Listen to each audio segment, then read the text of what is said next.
하지만 저 혼자만의 생각으로 되돌릴 수 없는 일을 저지른다면 나중에 너무 큰 후회가 되지 않을까 싶어서 글을 남기게 되었습니다. 이야기를 시작하기 앞서서 제 고민을 말씀드리면 저는 제 아내를 옆에 두고 있지만 계속해서 장모님이 생각나서 미칠 것 같습니다.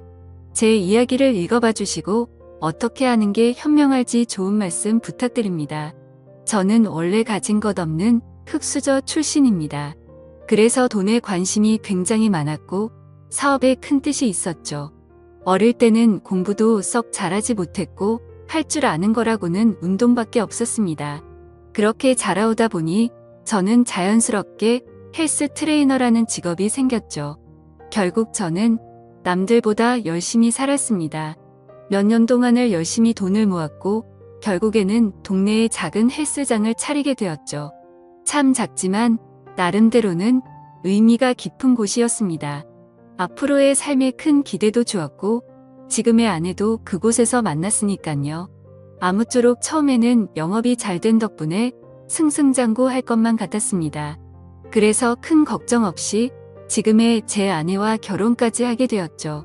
하지만 생각처럼 삶을 녹록치가 않더군요.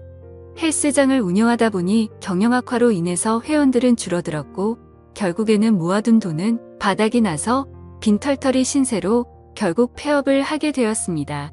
정말 앞날이 깜깜했고 스트레스로 탈모까지 진행될 정도로 너무 많이 힘들었습니다.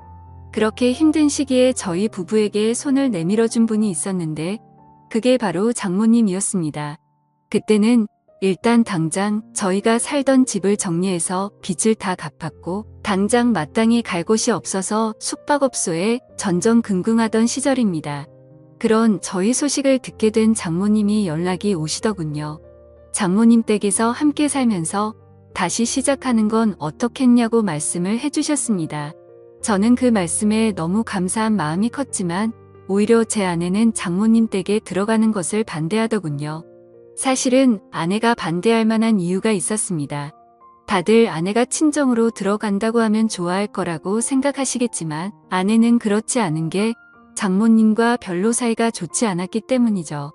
왜냐하면 장모님은 아내의 친엄마가 아니라 새엄마였기 때문입니다.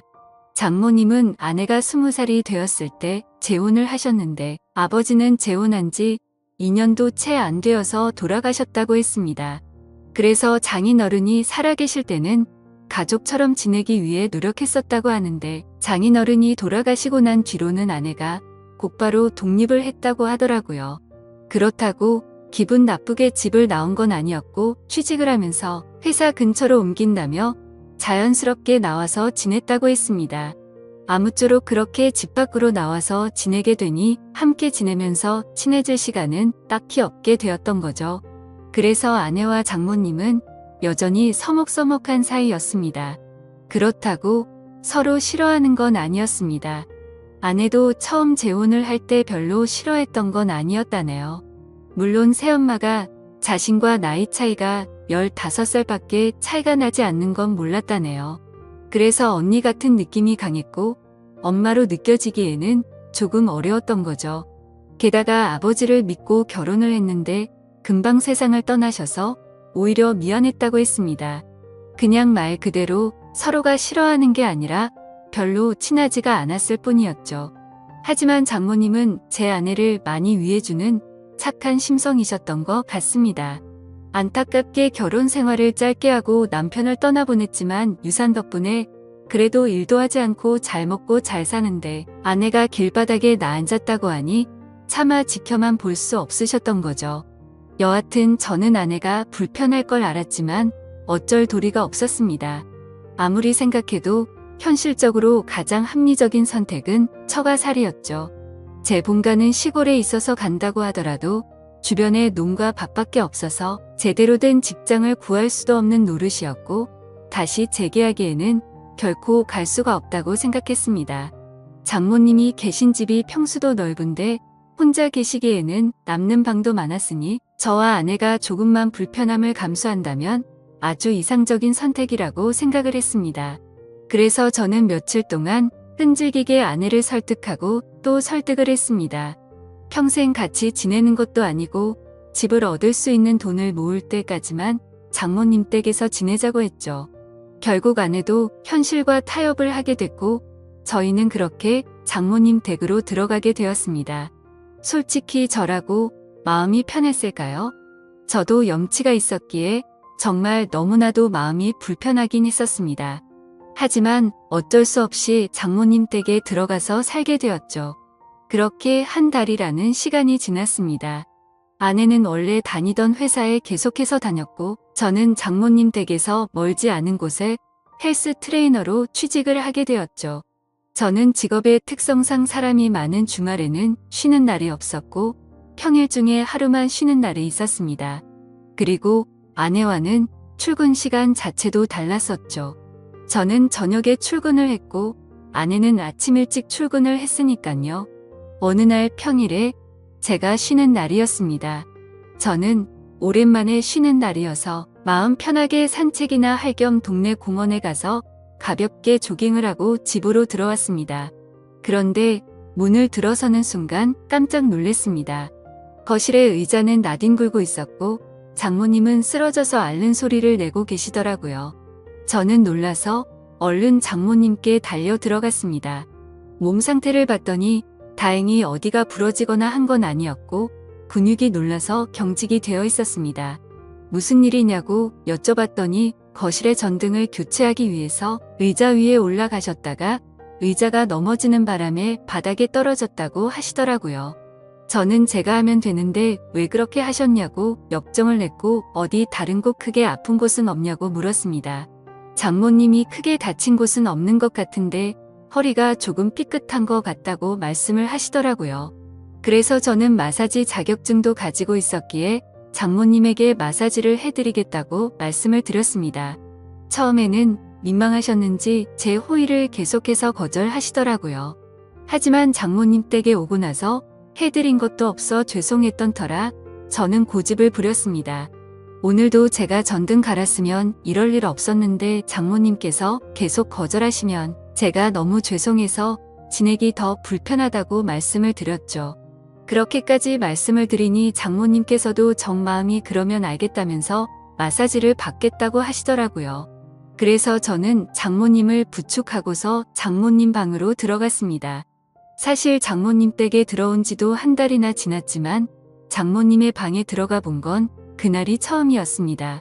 방 안에는 캔들을 켜놔서 인지 정말 좋은 향기가 온 방을 가득 채우고 있더라고요. 그렇게 향을 맡으며 장모님을 봤더니 뭔가 기분이 묘해졌고 아차 싶었습니다. 장모님과 저는 다른 집 장모 사위처럼 나이차가 그리 많지 않다는 거려. 아내는 저보다 연하였고 장모님은 저보다 겨우 10살밖에 많지 않았다란 걸 잊고 있었습니다. 사실 사회에 나가서 보면 장모님은 40대 초중반의 나이에 많지 않은 나이였고 나이를 모르고 보면 30대 중후반으로 보일 만큼 동안이셨죠. 제 입장에서는 항상 장모님으로 대했고 생각했기에 애써 외모에 대한 객관적인 생각을 하지 않았을 뿐 미모도 훌륭하셨죠. 그리고 무엇보다도 장모님은 장인어른과 결혼 전에 요가 강사를 하셨었기에 지금까지도 관리를 잘하고 계셔서 몸매는 솔직히 제 아내보다도 훨씬 좋은 것 같았습니다. 아무튼 저는 엎드려 있는 장모님을 보니까 순간 수많은 생각들이 스쳐 지나갔지만 정신을 차리고 마사지를 해드리기 시작했습니다. 한참 마사지를 해드리다 보니 아무 말 없이 조용히 계시던 장모님은 마사지를 왜 돈 주고 받는지 알겠다고 처음으로 말씀을 하시더군요. 그리고는 저에게 여기저기 아픈 곳을 알려주셨고 저는 허리뿐만이 아니라 평소에 불편하시다고 한 곳을 전체적으로 마사지를 해주었습니다. 오랜 시간 동안 마사지를 해드리면서 조용히 마사지만 했던 건 아니었고 자연스럽게 장모님과 저는 많은 이야기를 나누게 되었습니다. 사실 그동안 저는 염치 없이 처가살이를 하는 입장이라 장모님께 함부로 말도 붙이지 못했고 약간은 내성적인 성격이신 장모님도 제게 그다지 말을 먼저 붙이지는 않으셨었죠. 그런데 마사지를 받으면서 한마디씩 하다 보니 점점 편해지셨는지 장모님은 평소에 볼 수 없었던 수다스러운 모습들도 보이셨고 소리내어 웃으시기까지 하더라고요. 저도 뭔가 장모님과 한층 더 가까워진 것 같아서 기분이 좋았고 오랜만에 즐겁게 수다를 떨다 보니 시간 가는 줄 모르고 계속 마사지를 해드렸습니다. 그렇게 그날 이후로는 아내가 출근을 하고 제가 출근하기 전까지 남는 여유 시간에는 장모님에게 마사지를 해드렸습니다. 그러다가 문득 드는 생각이 있었죠. 마사지를 해드리면서 느꼈지만 정말 장모님은 40대 몸매라고 하시기엔 믿어지지가 않았죠. 솔직히 눈 감고 마사지를 하면 20대라고 해도 믿을 정도였으니깐요. 하지만 감히 장모님에게 결코 그런 생각을 해서는 안 된다고 정신줄을 바로잡고는 했습니다. 여하튼 거에 매일같이 장모님께 마사지를 해드리다 보니 장모님과 저는 급속도로 친해지게 되었죠. 그러다 보니 장모님은 평소와는 다른 모습들을 많이 보여주더라고요. 평소 장모님은 내성적이신 성격에 말도 없고 조용한 분이신 줄 알았는데 점점 말씀도 많아지셨고 장난도 많이 치시는 모습이 보이더군요. 나이와 맞지 않게 티 없이 맑은 그런 해맑은 성격이라고 느꼈습니다. 장모님은 최근에도 어떤 남자가 자기에게 연락처를 물었는데 거절했다는 이야기부터 시작해서 장인어른을 처음 만나게 되었던 이야기들과 갑작스럽게 떠나보내고 슬펐던 이야기들까지 제게 숨기는 거 없이 말씀을 해주시더군요. 그러다 한 번은 저에 대해서 말하는 것이었습니다. 처음에 제 아내가 저를 데리고 장모님께 인사를 드리러 왔을 때 다른 건 몰라도 제 몸을 보고 아주 마음에 들었다고 말씀하시더라고요. 제가 너무 듬직해 보였고 몸 좋은 사람들이 자기 관리를 잘하는 사람이라고 생각한다며 저의 첫인상을 정말 좋게 보셨다고 말씀을 해주시더라고요. 그러다 장모님은 저에게 짓궂은 농담을 던지셨습니다. 그런데 자신의 경험상 이렇게 몸 좋은 사람들 중에 밤에는 힘을 못 쓰는 사람이 허다해서 걱정이었는데 이틀 전에 그 걱정을 덜게 되셨다고 하더라고요. 저는 무슨 말인가 생각을 한참 하다가 깜짝 놀랐습니다. 이틀 전이라면 아내와 제가 이세를 갖기 위해서 사랑을 나눴던 날이었습니다. 그렇다면 저와 아내가 사랑을 나누는 소리를 장모님이 다 들으셨다는 건데 저는 민망하기도 하고 부끄럽기도 해서 아무 말도 못하고 있었죠. 그러자 장모님은 갑자기 웃으시면서 부부 사이에 당연한 일을 한 건데 그렇게 부끄러워하지 않아도 된다고 말씀을 하시더라고요. 그러시고는 제 아내가 부럽다고 말씀을 하셨습니다. 자신은 지금 혼자 지내게 된 지도 벌써 많은 시간이 지나다 보니 외롭다고 하시더군요. 그러다가 장모님은 갑자기 제 팔뚝을 어루만지시면서 이런 튼실한 팔뚝을 가진 남자가 곁에 있다는 건 정말 부러운 일이라고 말씀을 하셨죠. 그날 이후부터는 장모님의 장난스러운 스킨십은 계속되었습니다. 저도 기분이 썩 나쁘지는 않았죠.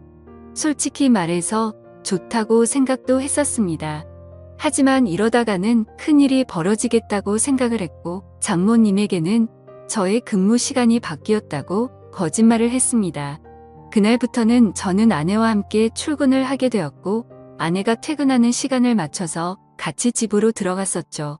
그렇게 저는 가정의 평화를 위해 장모님과의 거리를 두기 시작했습니다. 장모님도 제가 아내와 함께 있으니 둘이 있을 때처럼 함부로 장난을 치지는 못하셨고 별탈 없이 시간이 흘러가고 있었죠. 그러다 며칠 뒤 저는 아침에 아내와 함께 출근을 하기 위해 집 밖으로 나왔고 마땅히 갈 곳이 없어서 집 근처 커피숍에서 휴대폰을 하면서 시간을 보내고 있었습니다. 그런데 갑자기 장모님에게 전화가 오더군요. 무슨 일이지 싶어서 전화를 받았더니 장모님은 제게 어디냐고 물으시더라고요. 저는 지금 헬스장에서 일을 하고 있다고 했죠.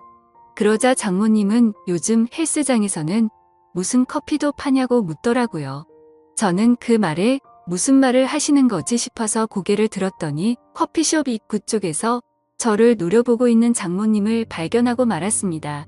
그리고는 장모님은 아무 말도 안 하시고 전화를 끊으시고는 밖으로 나가 버리셨죠. 그날 이후로는 정말 집안 분위기가 엉망진창이 되었습니다. 그렇지 않아도 서먹서먹한 분위기였는데 그때부터는 한기까지 느껴질 정도였죠. 그래서 저는 하루하루가 바늘 방석에 앉아서 생활하는 것처럼 너무 많이 불편했었습니다. 그렇게 불편한 나날을 보낸 지도 몇 주가 지나갔고 아내는 회사 워크숍이 있어서 1박 2일로 자리를 비운다고 하더군요. 저는 어색한 걸 너무 싫어하는 성격이라 솔직히 그때부터 너무 초조했고 미칠 것 같았습니다.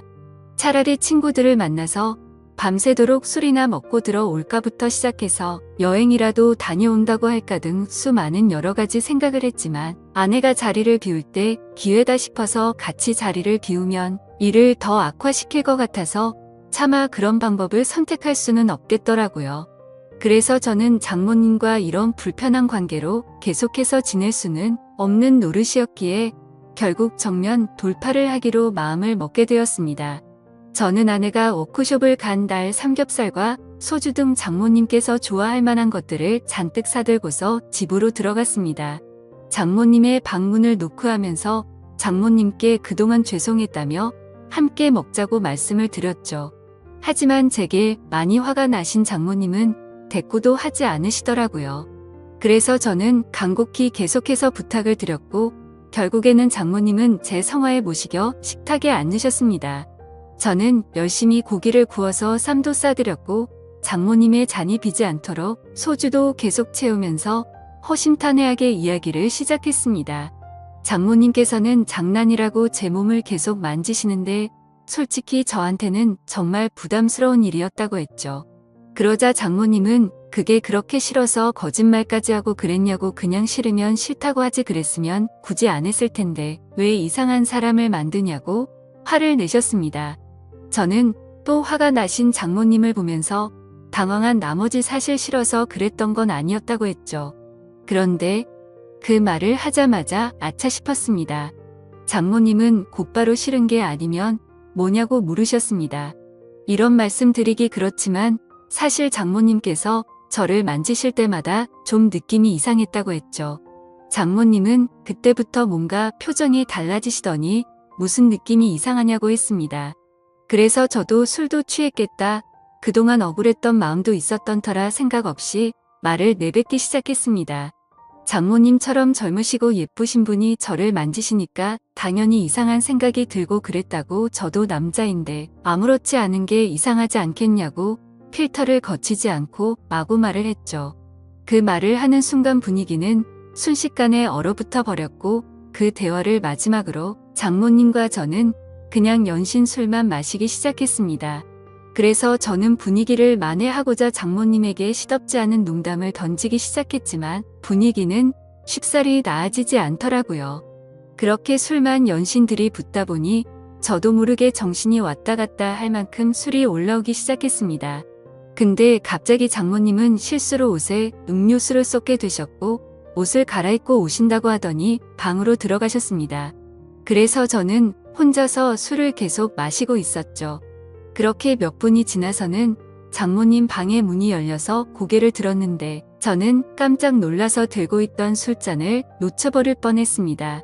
장모님은 차마 입에 담지 못할 그런 복장으로 갈아입으시고는 저에게 다가와서 조용히 말했습니다. 나 지금 많이 취해서 기억이 하나도 안 날 것 같아. 너도 그렇지 않냐며 제게 묻더라고요. 저도 술에 취한 나머지 그렇다고 고개를 끄덕였습니다. 그랬더니 장모님은 갑자기 제게 다가오셔서는 우리 오늘은 기억에서 지우자 하고는 저를 끌어안았습니다. 장모님과 저는 그렇게 술에 취해서인지 무언가에 홀렸던 건지 결코 돌이킬 수 없는 실수를 저지르고 말았던 겁니다. 다음날 아침 숙취로 인해 두통을 겪으면서 일어났는데 순간 어제 있었던 일이 생각나면서 너무 두려웠죠. 저는 장모님이 깰까봐 조용히 밖으로 나와서 평상시처럼 식탁을 치우고 샤워를 했습니다. 제가 샤워를 하던 중에 장모님도 일어나셨는지 평상시와 다름없이 제가 먹을 아침을 차려주셨습니다. 그날부터 저와 장모님은 더 어색한 사이가 되었습니다. 마주칠까봐 서로가 서로를 피하는 듯한 느낌이었죠. 그렇게 며칠이 지나게 되었고 장모님은 따로 아내를 부르더니 통장을 하나 건네주었습니다. 좋은 집은 아니어도 오피스텔 보증금 정도는 될 것 같다면서 줬다고 하더군요. 그렇게 그날 이후로 저와 아내는 장모님 댁에서 나오게 되었고 새로운 오피스텔을 얻어서 지내고 있습니다. 그로부터 벌써 한 달이라는 시간이 지났습니다. 정말 그날 일은 잊으려고 무던히도 애써봤고 사실 금방 잊혀질 거라고 생각했습니다. 그런데 제가 정말 미쳐버린 건지 그날 있었던 일이 너무 생생하고 그립다고나 할까요? 정말 제가 이래서는 안 되는데 제 아내를 옆에 두고서 저는 장모님이 계속해서 생각나서 미쳐버릴 것 같습니다. 차마 이런 생각을 하는 것조차 욕을 먹어 마땅한 그런 일인 걸 잘 알지만 사람 마음이라는 게 수학 공식처럼 답이 정해져 있는 게 아니잖아요. 장모님의 얼굴을 한 번 더 보고 나면 제 마음이 착각을 했구나 생각할 수도 있을 것 같은데 용기를 내서 장모님에게 연락을 하는 게 맞을지 어떻게 해야 할지를 잘 모르겠네요. 다른 분들이라면 어떻게 하실 것 같으신가요? 그냥 얼굴만 보는 건데 크게 문제가 되진 않을 것 같고 연락을 해보는 게 맞을까요? 아니면 지금처럼 계속 참아가면서 살아가는 게 맞을까요? 부디 현실적인 답변 부탁드리겠습니다. 감사합니다.